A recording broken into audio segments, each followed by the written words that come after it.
Perlas de la epístola de Pablo a los Gálatas. ¿De qué trata la analogía del heredero? ¿Qué información de los tiempos de Dios da Gálatas 4:4? Según tu experiencia, ¿por qué los miembros de una iglesia son fácilmente engañados? ¿Qué enseña Pablo con la alegoría de Sara y Agar? Padre nuestro que estás en los cielos, te pedimos, Señor, que nos guíes, nos ilumines, nos enseñes tu palabra en este día, que podamos entender el capítulo 4 del libro de Gálatas. Padre, danos tu luz y enséñanos a encontrar las perlas para nuestra vida. En el nombre de Jesús te lo rogamos. Amén. Buen día, hermanos de esperanza. Estamos ingresando al capítulo 4 del libro de Gálatas.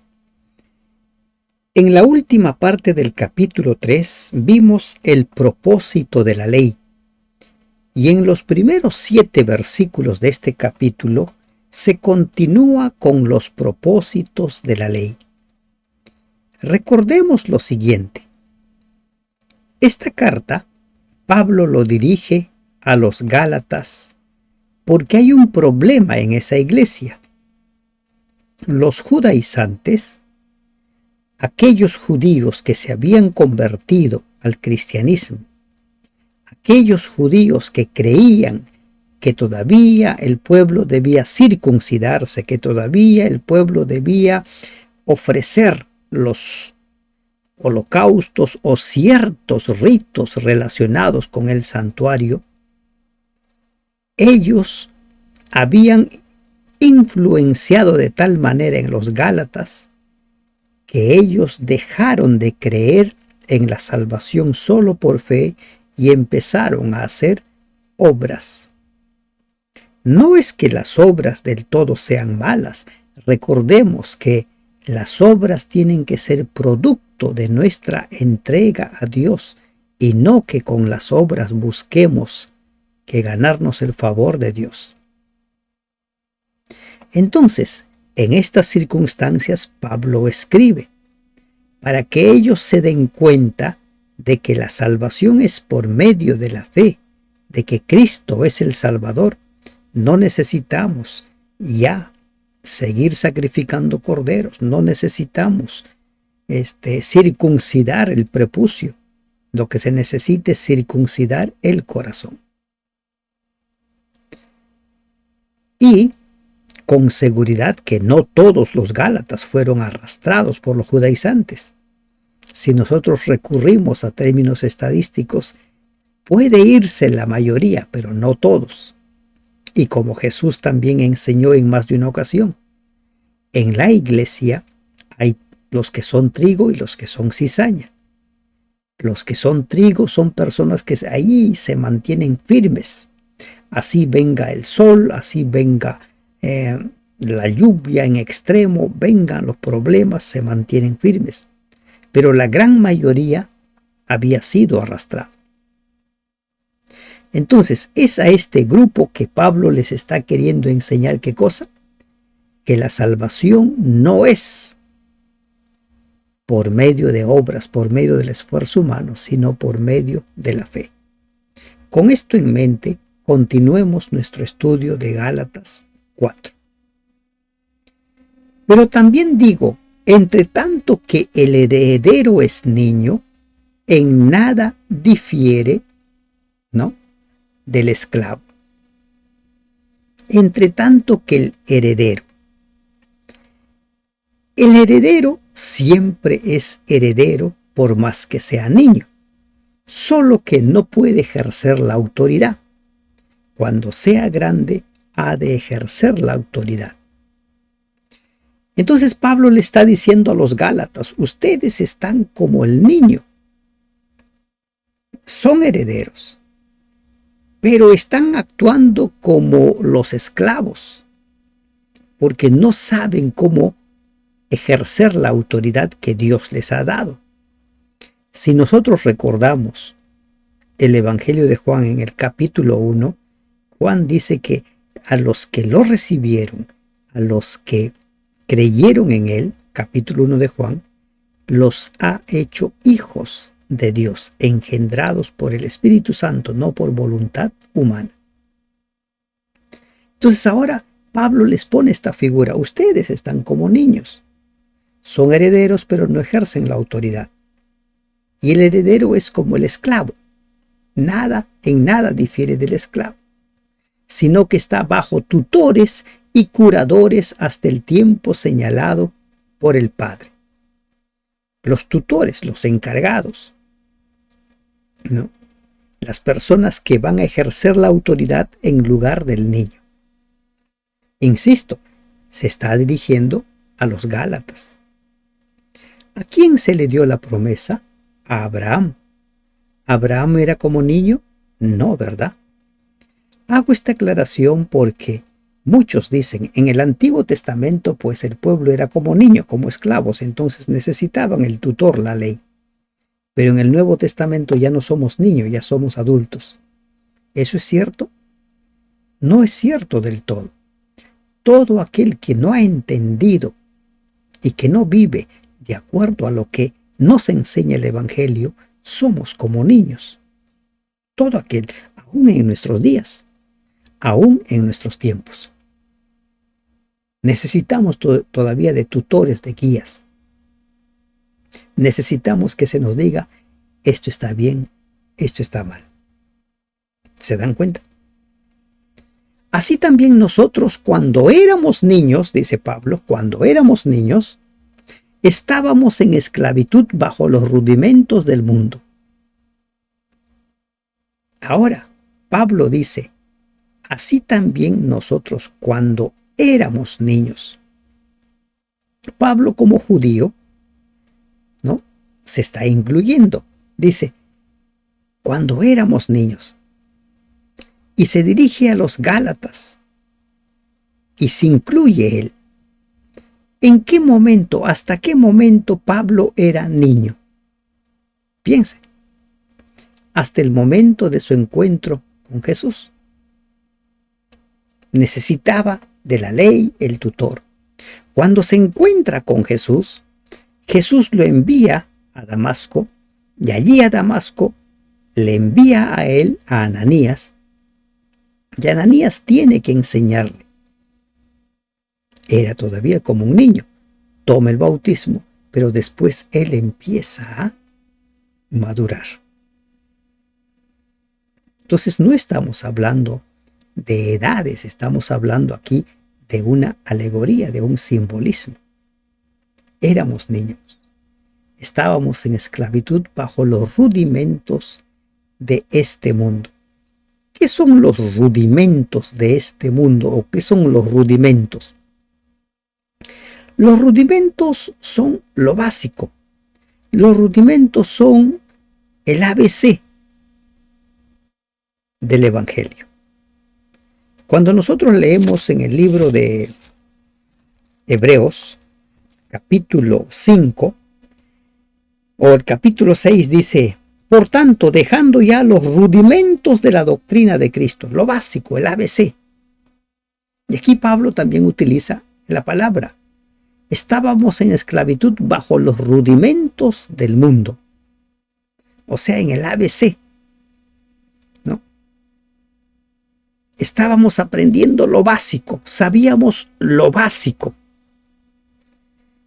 Pablo se refiere al sistema ceremonial como a un ABC de la religión y a sus preceptos como a una instrucción elemental acerca del plan de salvación.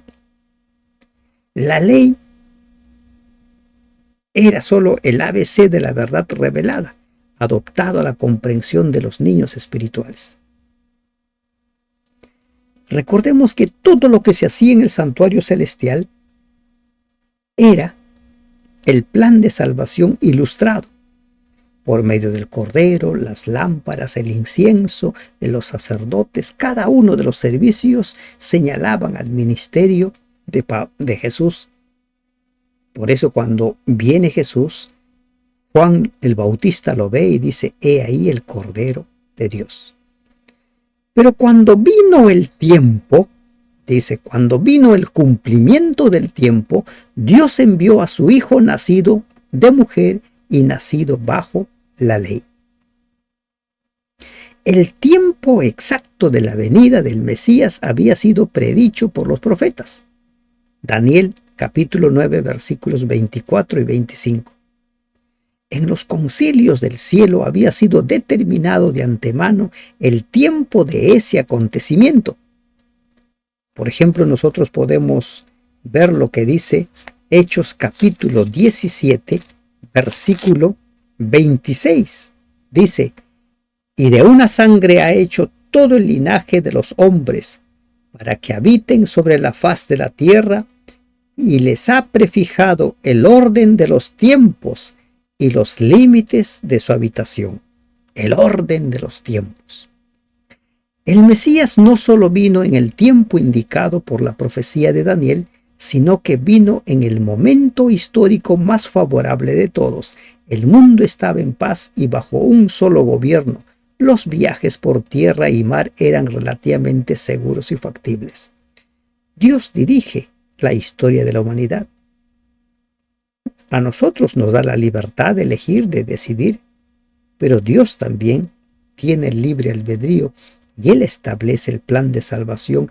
Él lleva a cabo los acontecimientos tal como Él lo ha prefijado. Cuando vino el cumplimiento del tiempo, Dios envió a su Hijo. Jesús nació en el día señalado, en el tiempo señalado. No hay una parte que encontremos en las Escrituras, en el Antiguo Testamento, que nos hable de la fecha, pero Daniel nos habla de la fecha de su bautismo, Daniel nos habla de la fecha de su muerte. ¿Se dan cuenta? En el libro de Amós se nos habla del lugar donde va a nacer, de Miqueas, no Amós, de Miqueas. Se nos dice dónde va a nacer, y Belén. Y cuando Jesús nace era un tiempo favorable. Había un idioma casi, podríamos llamarlo universal, el griego. Si bien es cierto que el Imperio Romano era el que estaba gobernando, pero por comodidad adoptaron el idioma, el griego. Entonces dice, vino el cumplimiento, en el cumplimiento del tiempo. Todos los sucesos predichos que precederían al advenimiento se habían cumplido o estaban a punto de cumplirse.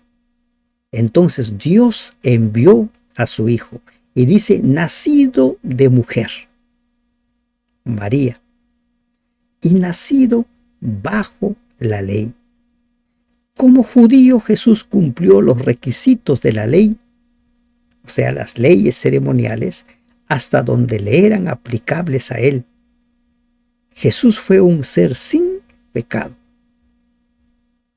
Fue presentado el 8º día, fue circuncidado. ¿Se dan cuenta? Porque él era el cumplimiento de todo lo que se hacía en el santuario. ¿Y para qué viene? Viene para que redimiese a los que estaban bajo la ley. Pero ahora volvemos a la figura. ¿Quiere decir que hasta el tiempo de Jesús todos eran como niños? Como nación mayoritariamente el pueblo judío, sí, pero no todos. ¿Qué dice Génesis de Enoc? Caminó con Dios y se fue, no conoció la muerte. ¿Qué dice la Biblia de José? Fue vendido como esclavo en Egipto, pero anduvo en fidelidad a Dios. Para José, las leyes de Dios estaban grabadas en su mente y en su corazón. ¿A quién se le entregó la promesa? A Abraham. ¿Y por qué? Porque Abraham creyó en Dios. Había alcanzado la madurez.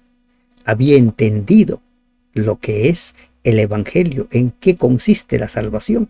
a pesar de que ellos veían por imágenes, por figuras. Por eso Jesús dice que Abraham se gozó al ver su día. Pero se dan cuenta. Pero cuando Jesús viene, ahora Pablo le dice a los Gálatas, Él viene, nace en el tiempo indicado para redimir a los que estaban bajo la ley. ¿Y qué quiere decir a los que estaban bajo la ley? A los que estaban cumpliendo, a los que cumplían todos los ceremoniales. Todas las ceremonias. A partir de la muerte de Jesús ya no había necesidad de ofrecer sacrificio alguno, porque Él es el sacrificio, un único sacrificio para todos. Pero antes de que Él derramara su sangre, sus propios padres presentaron, porque eran pobres, sus palominos. Entonces Jesús viene para redimir a los que estaban bajo la ley, a fin de que recibiésemos la adopción de hijos. Jesús, el Cordero de Dios, cuando muere, nosotros somos perdonados, limpiados, pero en el pasado el perdón de los pecados de todos los antediluvianos para todos los patriarcas, los profetas, todos ellos, el perdón de ellos, si bien era cierto que se sacrificaban animales, pero esa sangre de los animales apuntaban a la sangre de Cristo. Y cuando la gente perdió de vista ese simbolismo, entonces cayó de la gracia. Y el ejemplo más claro se describe en Isaías capítulo 1. Y por cuanto sois hijos, le dice a los Gálatas, Dios envió a vuestros corazones el espíritu de su Hijo. Por cuanto sois hijos.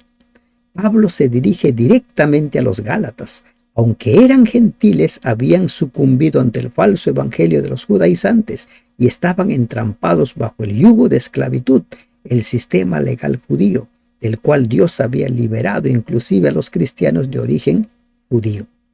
Porque ya la figura se había cumplido. Ya no había necesidad más de seguir con esos ritos, con esos rituales. Ahora, para formar parte del pueblo de Dios, había que tomar el bautismo, tal como Jesús lo había hecho.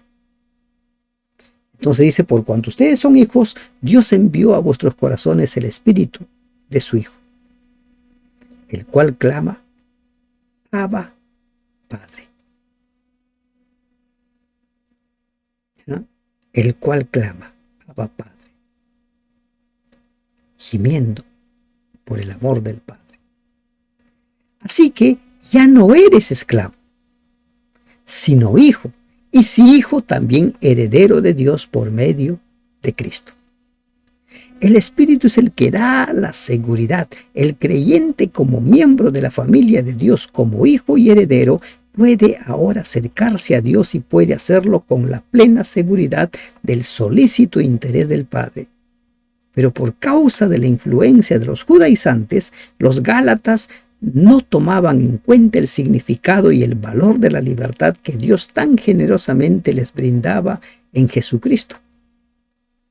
Recuerden, por ejemplo, ustedes pueden tomar como referencia el hijo pródigo. El hijo pródigo se fue, desperdició todo, y cuando volvió fue recibido como hijo. Hubo fiesta. Por su arrepentimiento hubo gozo, alegría. Pero era libre, no era más esclavo. Ciertamente, en otro tiempo, no conociendo a Dios, servíais a los dioses que por naturaleza no son dioses. En otro tiempo, antes de conocer el Evangelio, antes de conocer a Cristo, antes de entregar su vida, servían a los que no son dioses por naturaleza. Mas ahora, conociendo a Dios, o más bien siendo conocidos por Dios, ¿cómo es que os volvéis de nuevo a los débiles y pobres rudimentos a los cuales os queréis volver a esclavizar? Es inconcebible, ¿verdad? Estás retrocediendo, ¿no? Estás retrocediendo. Tú ya sabes en qué consiste la salvación. Tú ya sabes que es por aceptar con fe. ¿Por qué retrocedes? Entiende. Pablo lo que está haciendo es eso. Entiende. La salvación es por la fe en Cristo, el Cordero de Dios. Si tú llegas nuevamente a querer encontrar la gracia de Dios por medio de los ritos, estás retrocediendo, te estás esclavizando. Y no es que practicar esto era esclavitud. Dios jamás condenó a la esclavitud a los israelitas en el tiempo de Moisés, en el tiempo de los profetas, sino que a los judíos, a los judaizantes de su tiempo, los había esclavizado a tal punto que, recuerden ustedes lo que dice el Talmud, Dios puso, ¿cuántos versículos ahí? Éxodo capítulo 8 hasta el 11, 28 al 11, que nos habla del sábado. Pero ellos habían puesto centenares de mini leyes para hablar sobre el reposo. Y el día de reposo se había convertido en una carga terrible. Esclavizados. Solo tantos pasos, esto no puedes hacer, esto no puedes hacer, esto no puedes hacer, esto no puedes hacer, esto no puedes hacer. A esa esclavitud se refiere. La salvación siempre fue por gracia, aún en el Antiguo Testamento. Recuerda eso. Recuerda que Abraham es del Antiguo Testamento. Los profetas fueron del Antiguo Testamento. El gran Daniel, los amigos de Daniel, vivieron en el Antiguo Testamento. ¿Y cómo sobresalen por su fe? ¿De acuerdo? Guardáis los días, los meses, los tiempos y los años. Me temo de vosotros que haya trabajado en vano con vosotros. ¿De qué está hablando ahora Pablo? Justamente de todas las celebraciones que había en el sistema ceremonial. Ustedes se han vuelto a las ceremonias. Y recuerden que Pablo todavía no había roto con todo, con las ceremonias. Pablo participaba de la Pascua, por ejemplo, le interesaba participar de la Pascua. Y eso lo hemos encontrado en el libro de Hechos. Él quería ir a Jerusalén para participar de la Pascua. Pero ahora Pablo le dice, ustedes se están esclavizando, entiendan, esto ya ha cambiado. Y me temo que haya trabajado en vano con vosotros. Y aquí la reflexión. ¿Por qué las personas son fácilmente engañadas? ¿Por qué las personas retroceden? ¿Por qué hay personas que van buscando supuestamente la verdad de iglesia en iglesia, de iglesia en iglesia, y van, y van, y van, y van, y van? Están un tiempo en una iglesia, van a otra iglesia y a otra iglesia. ¿Por qué?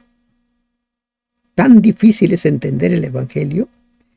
Para los fieles buscadores de la verdad, no es imposible encontrar la verdad. Esa es la promesa. El Espíritu Santo guía a la verdad a todo fiel buscador. ¿Por qué son fácilmente engañados? Porque no llegan al firme convencimiento por sí mismos, sino que las personas escuchan, ah, es cierto, ya siguen a uno. Viene otro, les enseña, ah, es cierto. Y aquí hay un desafío para los que dan estudios bíblicos, para los que compartimos el mensaje. Hay que buscar formas de corroborar que las personas nos están entendiendo. Formas para darnos cuenta si están en verdad entendiendo o no lo que se les está enseñando. Quizás haya trabajado en vano. Ahora Pablo dice, os ruego. ¿No? Pablo deja de razonar y ahora apela. Os ruego, hermanos, que os hagáis como yo. Pablo había sido un judío celosamente consagrado al sistema legalista, como solo podía serlo un fariseo intransigente y fanático. Él mismo dice, irreprensible en cuanto a la ley, ¿no? Irreprensible. os hagáis como yo, porque yo también me hice como vosotros. Ningún agravio me habéis hecho. Pablo se había moldado a las costumbres de los gentiles. Mientras no estuvieran en peligro los principios del Evangelio, su forma de vivir entre ellos había sido ejemplar. Judío al judío, ¿no? Débil al débil, pero no es que acogiera esos principios, sino que entraba al terreno de ellos para entender lo que ellos estaban haciendo y desde allí invitarlos a seguir al Señor. Y dice, ningún agravio me habéis hecho. No me han perjudicado ustedes. Esta declaración afirma el excelente trato que los gálatas le habían dado a Pablo cuando los visitó por primera vez. Miren lo que dice el siguiente versículo. Pues vosotros sabéis que a causa de una enfermedad del cuerpo os anuncié el Evangelio al principio. Es evidente que Pablo no había tenido el plan de evangelizar a Galacia en esa oportunidad, pero se había visto obligado a permanecer allí por un tiempo debido a un problema de salud. Se ha sugerido que contrajo malaria o alguna otra enfermedad en la zona, en ese lugar, y que había buscado alivio ahí en Galacia. Y no me despreciasteis, dice Pablo. No me despreciasteis ni desechasteis por la palabra que tenía en mi cuerpo. Antes bien, o por la prueba que dio palabra. No me despreciasteis ni desechasteis por la prueba que tenía en mi cuerpo. La aflicción de Pablo podría haber dado a los gálatas una excusa para tratarlo con desprecio. Recuerden que en la antigüedad se consideraba comúnmente, ¿no?, que un mal era un castigo. Una enfermedad era un castigo de los dioses porque esa persona era un pecador. Hubiera sido natural que los gálatas consideraran que Pablo había ofendido a los dioses y por esa razón estaba padeciendo esa enfermedad.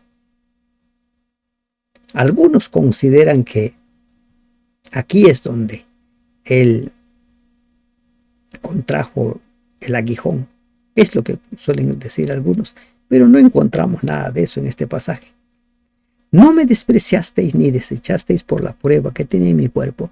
Antes bien, me recibisteis como a un ángel de Dios, como a Jesucristo mismo.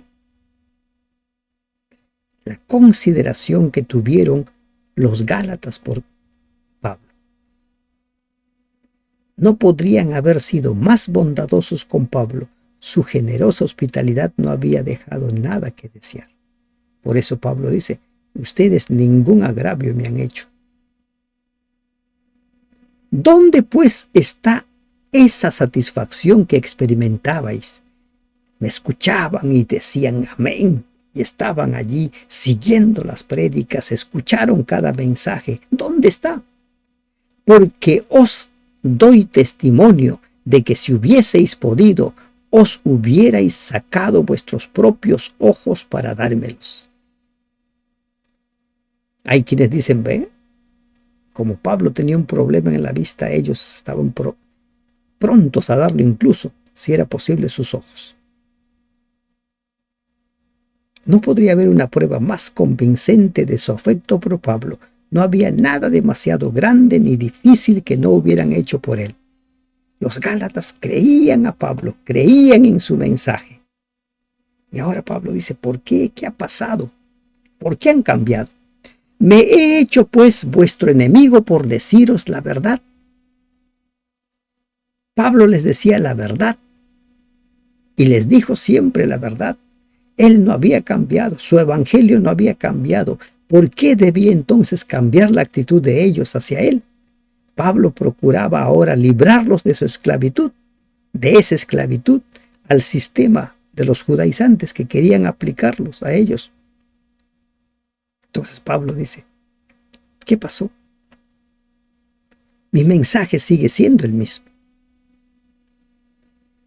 ¿Tienen celo por vosotros? Ahora se refiere a los judaizantes.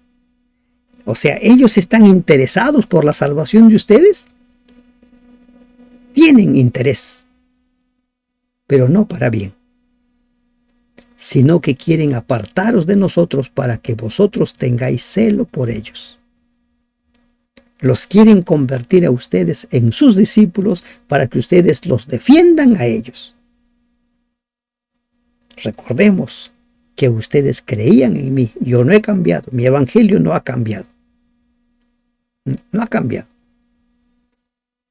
Bueno es mostrar celo en lo bueno siempre, y no solamente cuando estoy presente con vosotros. Mostrar celo. El celo en sí mismo es digno de alabanza si refleja motivos dignos. Pablo una vez alabó a los corintios porque su celo había animado a otros a hacer el bien. 2 Corintios 9:2. El celo anterior del apóstol por el judaísmo lo había inducido a perseguir a la iglesia cristiana. Filipenses 3:6. Entonces hay el celo del bueno y el celo del malo. Bueno es mostrar celo en lo bueno.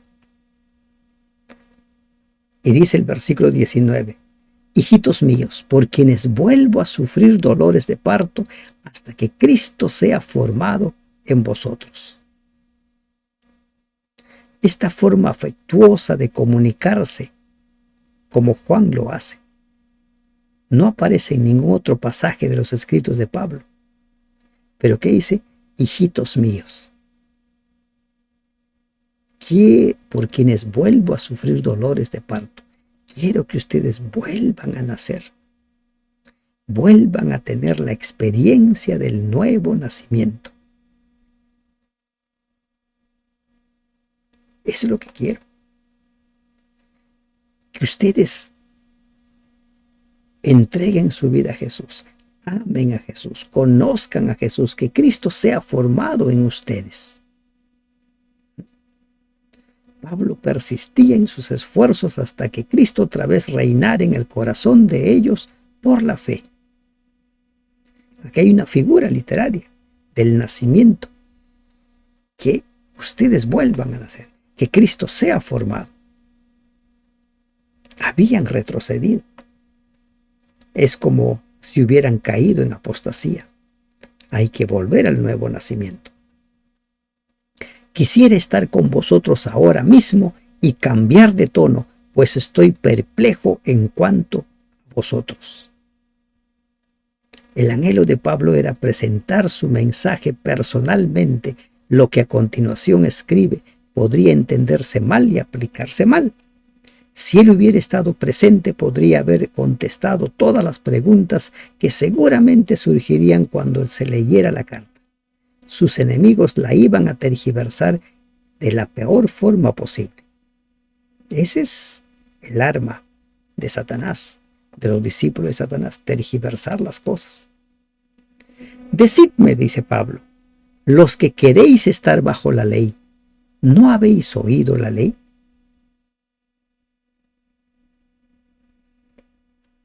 Literalmente, ¿no?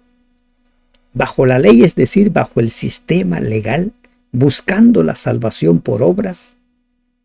¿Ustedes quieren buscar la salvación por obras? Es evidente que Pablo no puede referirse a la condenación de la ley, pues nadie desearía estar bajo la condenación. Sino dice, ustedes quieren estar bajo la ley, quieren salvarse por obras, por esfuerzo humano. Y ahora Pablo les va a presentar la alegoría de Agar y Sara. Va a hablar de una figura conocida por los judíos y que con seguridad también los gentiles ya habían escuchado algo de ello.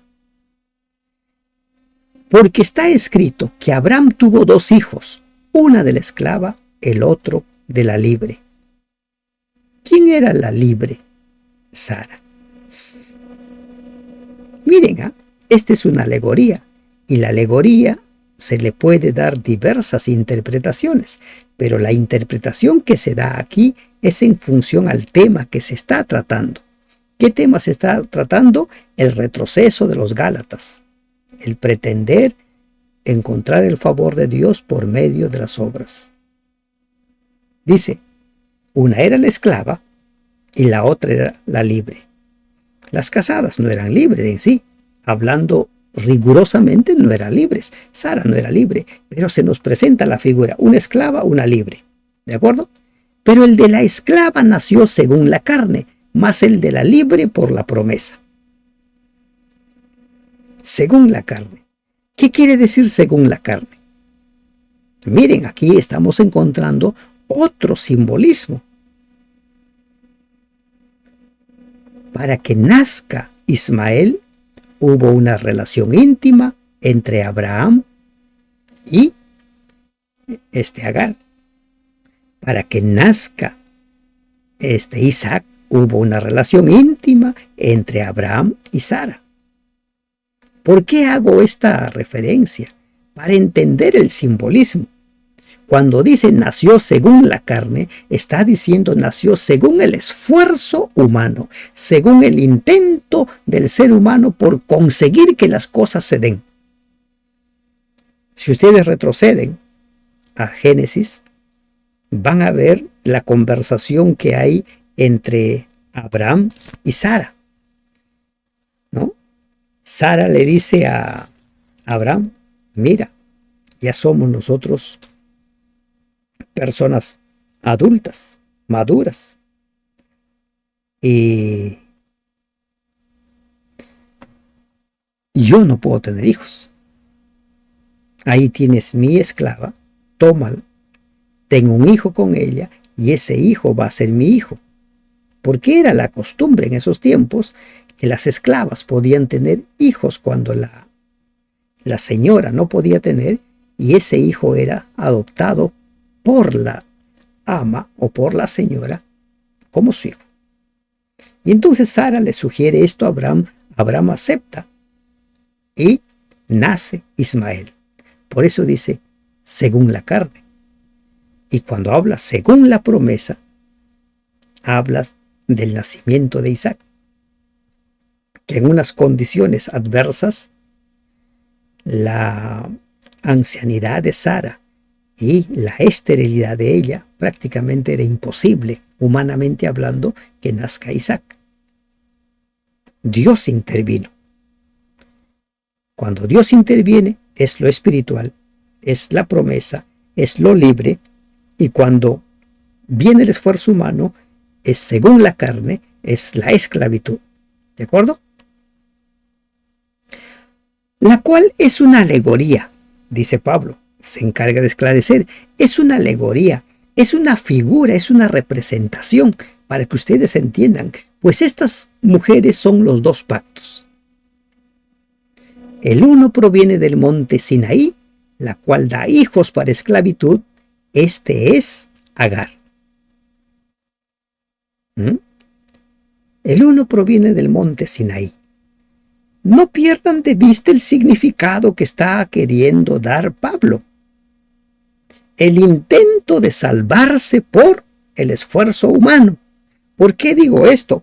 Porque ese pacto celebrado en el Sinaí, hablando propiamente tal como se nos describe en el Pentateuco, fue celebrado por Dios con su pueblo y bajo los términos de Dios, y ellos habían sido separados para ser una nación santa, como dice el capítulo 19 de Éxodo.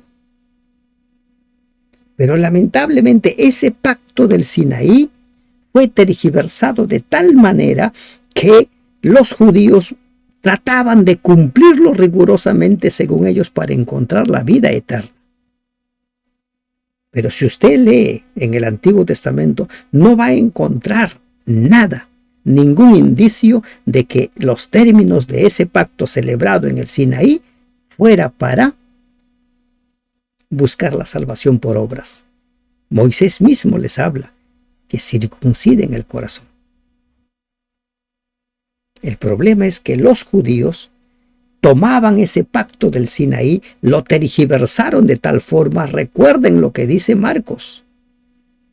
Jesús les dijo, ustedes han reemplazado la ley de Dios por sus tradiciones, por sus leyes. Recuerden eso. Hay muchos que lo toman literalmente y dicen, ya ves, el pacto del Sinaí no sirve. ¿Qué cosa? El pacto del Sinaí se dio en los términos que Dios así lo estableció. ¿Se contradice Dios a sí mismo? No.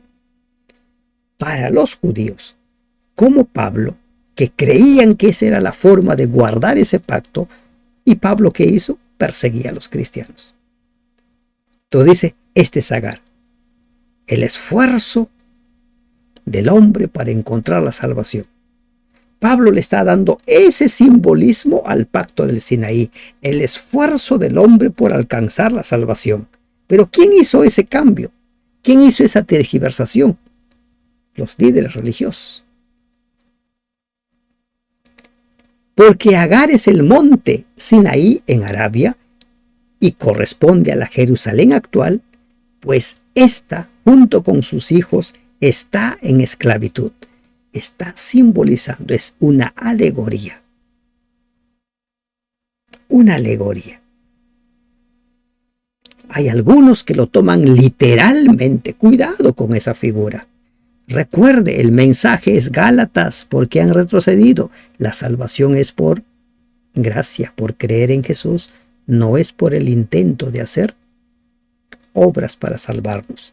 Insisto en esto para que no perdamos de vista. Hay algunos que leen o un momento dice Jerusalén, entonces eso tiene que ver con la esclavitud, con lo carnal, con la ley. Jerusalén fue elegido por Dios para ser su ciudad. Cuando Jesús dice, oh, Jerusalén, Jerusalén, ¿cuántas veces quise juntar a tus hijos? Como la gallina junta a sus hijos y no quisiste. Es el ser humano el que tergiversó los planes originales de Dios. Mas la Jerusalén de arriba, la cual es la madre de todos nosotros, es libre porque está escrito, regocíjate, oh estéril, tú que no das a luz. La Jerusalén de arriba.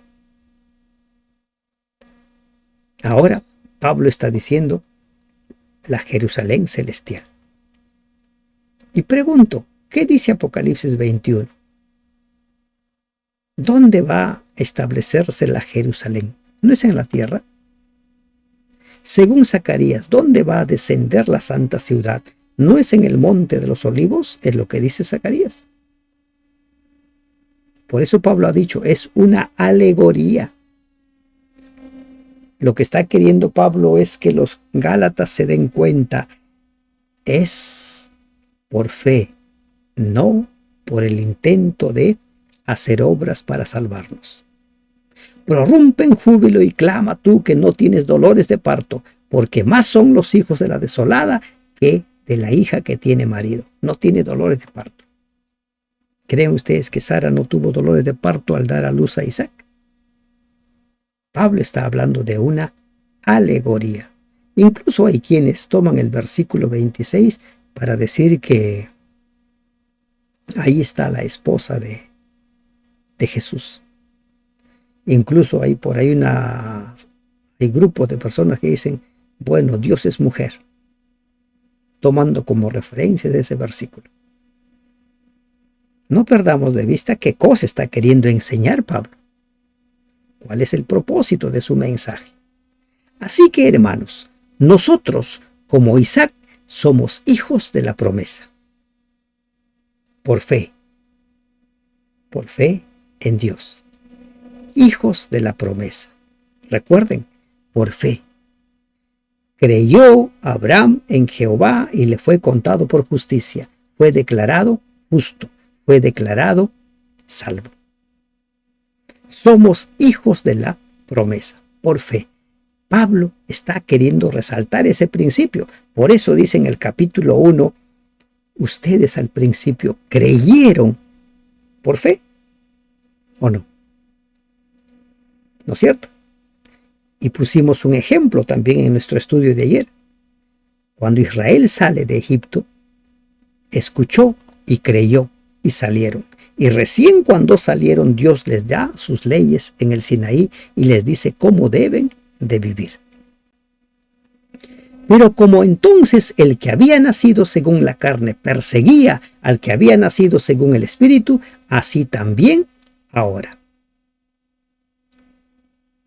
Hay una breve descripción en Génesis sobre cómo Ismael maltrataba a Isaac. Y esa es la razón por la cual Sara le pide a Abraham que eche a Agar con su hijo, porque estaba haciendo mucho en contra de Isaac. Y dice, mi hijo no va a heredar con la hija, con el hijo del esclavo.